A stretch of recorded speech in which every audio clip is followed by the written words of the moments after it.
Shalom, kita bertemu lagi di program Rema pada hari ini.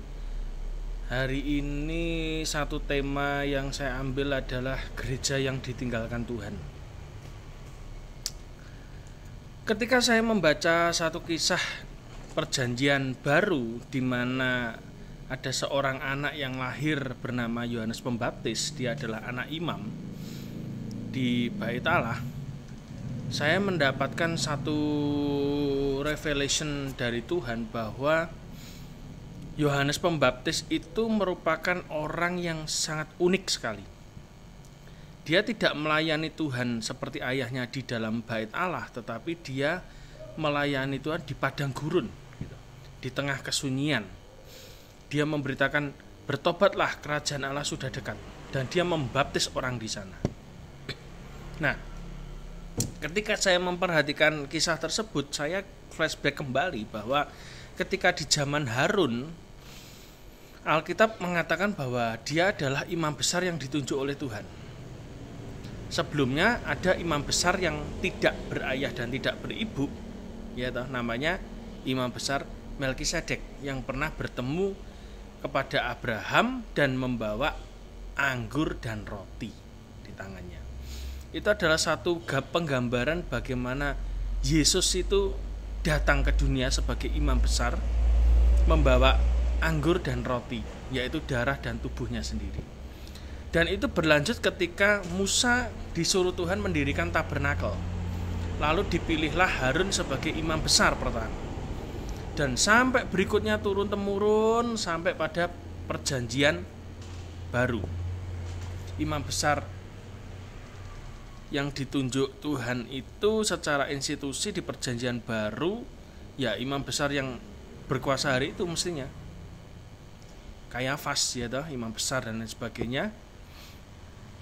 Tetapi yang aneh adalah apa yang terjadi di perjanjian lama itu sebetulnya merupakan penggambaran atau rute penggenapan dari apa yang terjadi di perjanjian baru, yaitu kelahiran Yesus harusnya.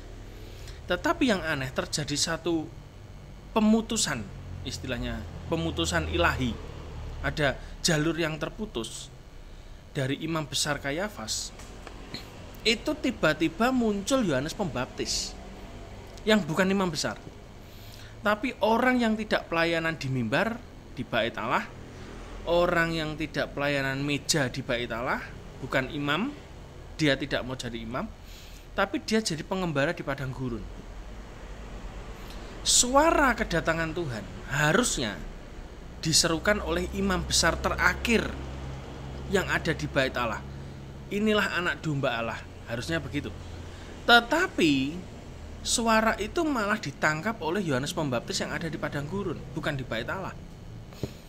Nah, Bapak Ibu sekalian, saya coba mengerti kenapa bisa terputus seperti itu. Kita tahu bahwa Bait Allah pada zaman Yesus itu adalah Bait Allah di mana Tuhan tidak ada lagi di situ. Jadi kadang gereja itu lupa bahwa institusi akan terus ada. Nama gereja mungkin akan terus ada.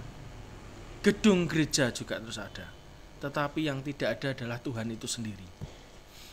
Tuhan itu di mana? Tuhan itu malah ke padang gurun juga. Tempat di mana Yohanes Pembaptis selalu berseru, bertobatlah, kerajaan Allah sudah dekat. Berita tentang kedatangan kerajaan Allah itu malah disuarakan oleh orang yang di luar institusi gereja. Orang yang ada di luar institusi Bait Allah zaman itu. Buat saya, ini adalah satu teguran bagi gereja-gereja yang melakukan ritual agamawi, tetapi hanya sekedar ritual, tapi tidak ada unsur spiritual, tidak ada Tuhan di dalamnya. Itu yang bahaya. Gereja seperti ini akan ditinggalkan oleh Tuhan. Tuhan itu kalau kita pikir ya, dari zaman dulu Musa terus sampai Salomo sampai akhirnya perjanjian baru, seharusnya Tuhan itu ada di Bait Allah. Hadirat Tuhan itu ada di Bait Allah. Kenapa? Ya karena tempat itu adalah tempatnya Tuhan, rumah Tuhan. Yang disebut rumah Tuhan itu ya Bait Allah itu. Tempat di mana Shekinah Glory itu ada di dalam ruang Maha Kudus yang ada di bangunan Bait Allah. Tetapi yang aneh adalah Tuhan tidak di situ. Tuhan malah keluyuran di luar bait Allah. Kalau kita temukan di Alkitab, jarang sekali, malah hanya sekali dua kali Tuhan Yesus itu ada di bait Allah. Pada waktu dia kecil, ya toh, waktu hilang diajak papa mamahnya, ya toh, Maria dan Yusuf. Anak ini hilang, gitu. Ternyata di situ dia ngajari orang-orang ahli Taurat dan Farisi yang ada di situ di usia yang masih kecil. Lalu ketika ibunya menemukan dia, bingung gitu. Kamu tuh kemana aja? Yesus cuma ngomong apa? Bukankah kamu tidak tahu bahwa aku harus ada di rumah Bapakku? Nah, iya toh. Dia ada di situ. Tetapi di kisah-kisah ketika pelayanan Yesus, kebanyakan Yesus malah tidak ada di bait Allah. Yesus ada di pasar, Yesus ada di padang gurun, Yesus ada di tepi danau Galilea, Yesus ada di padang rumput, ada di bukit dan lain sebagainya. Dia malah tidak ada di bait Allah. Kenapa? Ada yang aneh enggak?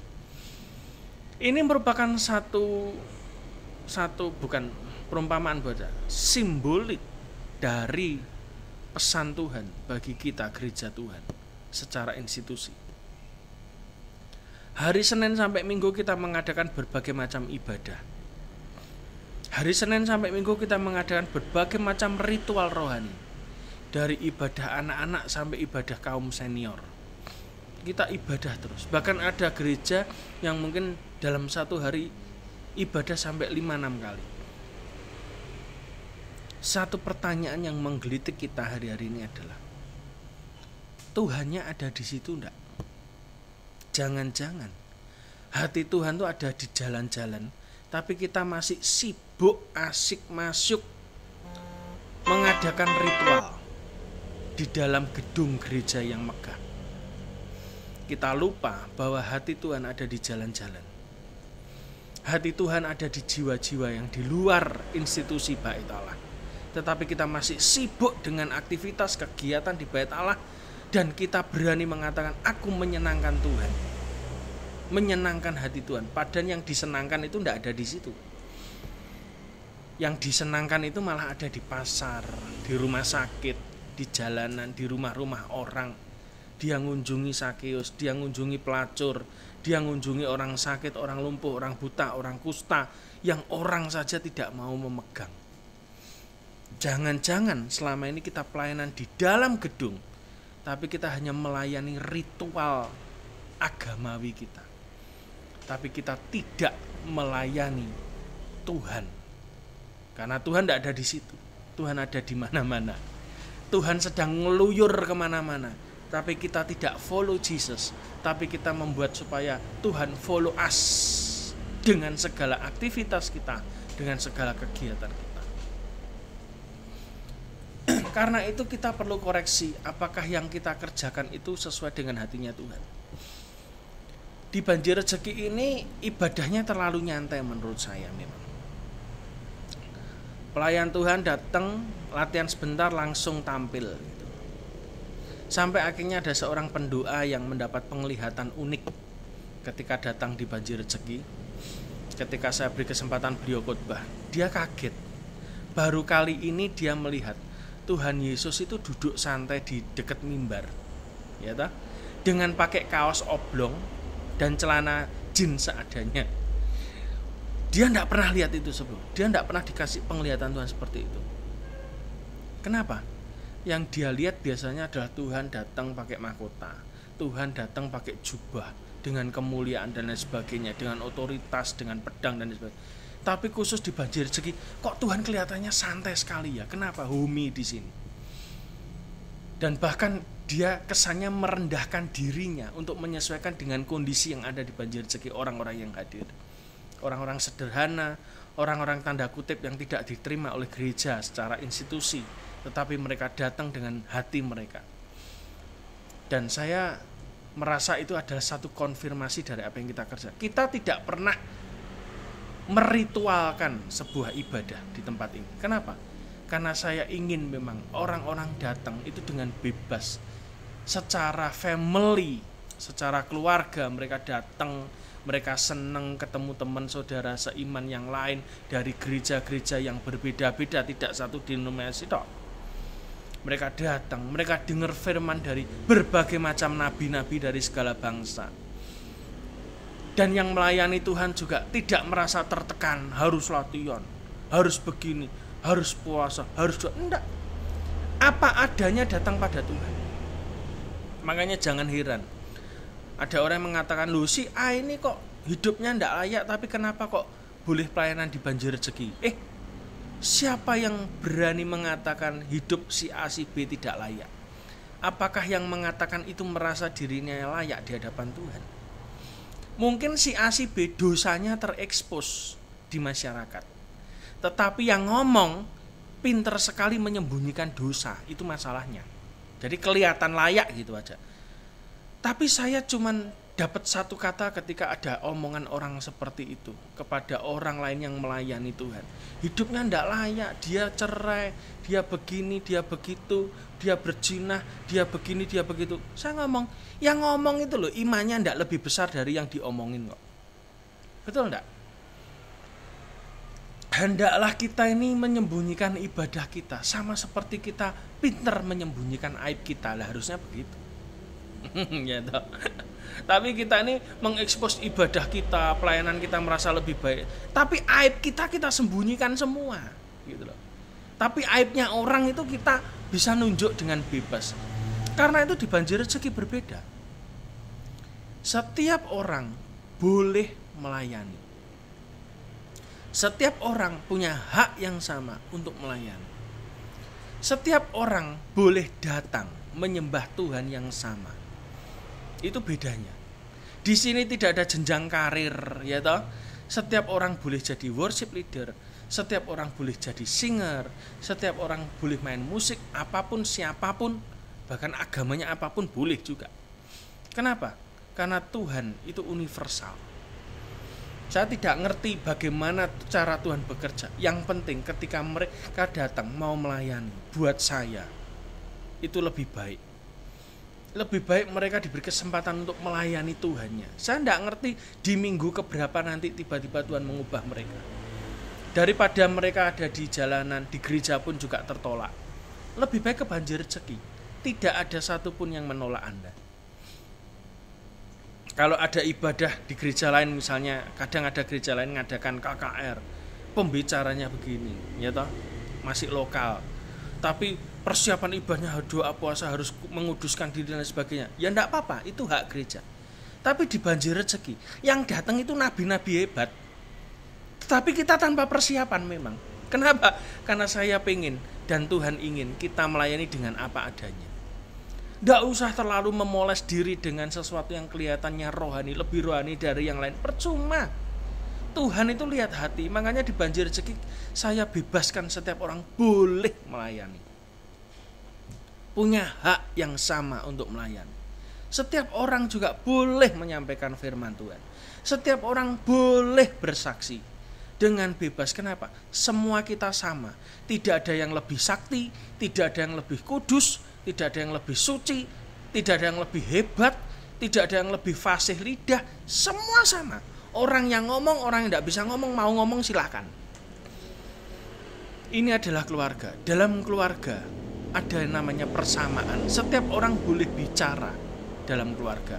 Anak yang tidak bisa pintar ngomong boleh ngomong. Anak yang pintar ngomong pun juga boleh ngomong. Ya toh, kita anak-anak Allah. Kita sama di hadapan Tuhan. Kita diterima, tidak ada yang membedakan Anda di sini.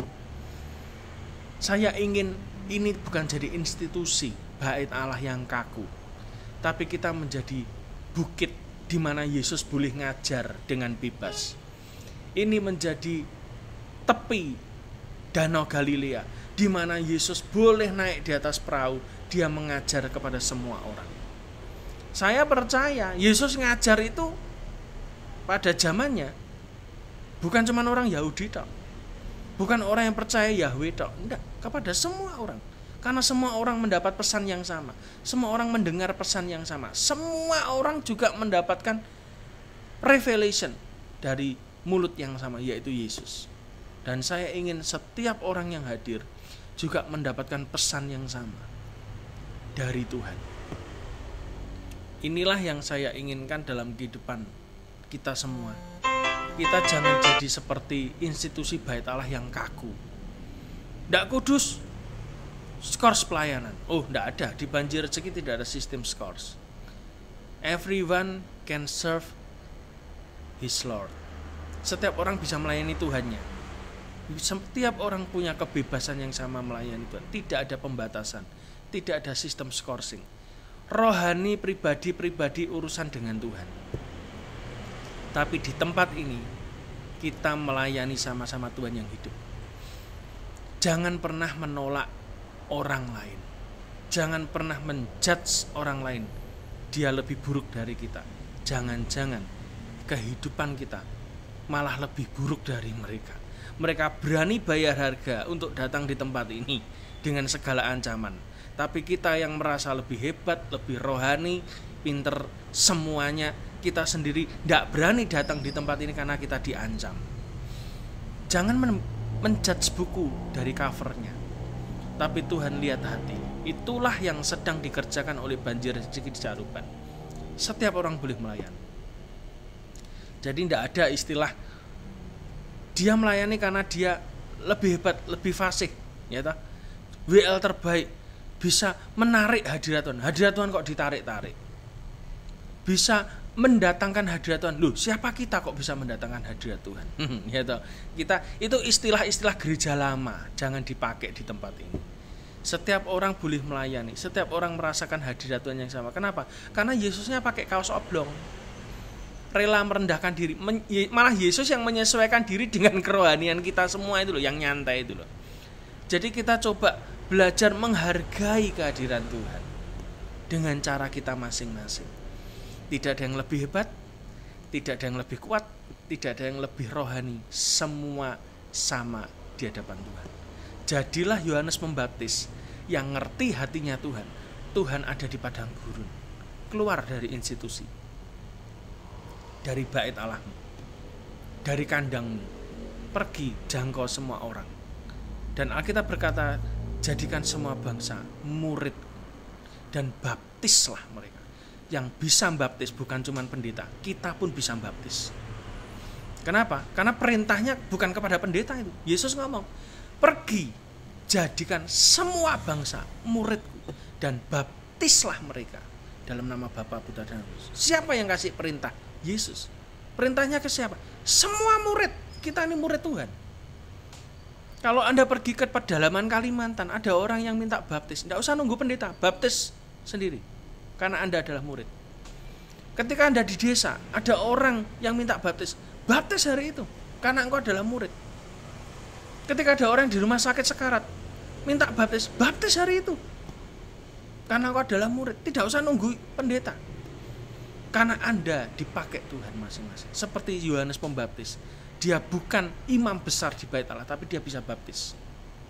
Dan murid-murid Yesus yang lain, orang yang sederhana, Petrus khotbah 3.000 orang bertobat. Baptisi semua. Saya yakin yang baptis bukan cuma Petrus toh, karena di situ ada 100 lebih murid yang lain. Mereka juga membantu baptis. Tidak nunggu pendeta, tidak. Belajar untuk taat kepada Tuhan, tidak dengan institusi, tetapi belajar taat dengan hatinya Tuhan. Belajar ngerti hatinya. Banyak orang di dalam institusi hatinya mati. Banyak orang dalam institusi rohnya mati. Tetapi saya melihat ada orang-orang di luar institusi. Mereka punya hatinya Tuhan. Mereka pergi ke jalanan. Mereka menjangkau anak pang. Mereka menjangkau gelandangan. Menjangkau orang gila. Menjangkau orang-orang yang membutuhkan kasih Tuhan. Mereka pergi ke sana. Dan saya rindu gereja Tuhan responi panggilan Tuhan. Tuhan ada di mana-mana. Layani Tuhan dimanapun Anda berada. Di sekolah Anda ketemu orang, tiba-tiba pesan Tuhan datang dalam hidup, ngomong sama orang itu. Mungkin kita tidak ngerti, tapi kita hanya taat. Dan ketika kita sampaikan pesan Tuhan, tiba-tiba orang itu nangis. Dan siapa tahu orang itu juga minta dibaptis. Baptis hari itu. Ada kuasa Tuhan yang bekerja, asal saudara punya keberanian iman. Jangan takut dengan manusia. Jangan takut dengan institusi bait Allah. Takut dengan Tuhan yang sudah menyelamatkan dan memanggil saudara. Tuhan Yesus memberkati.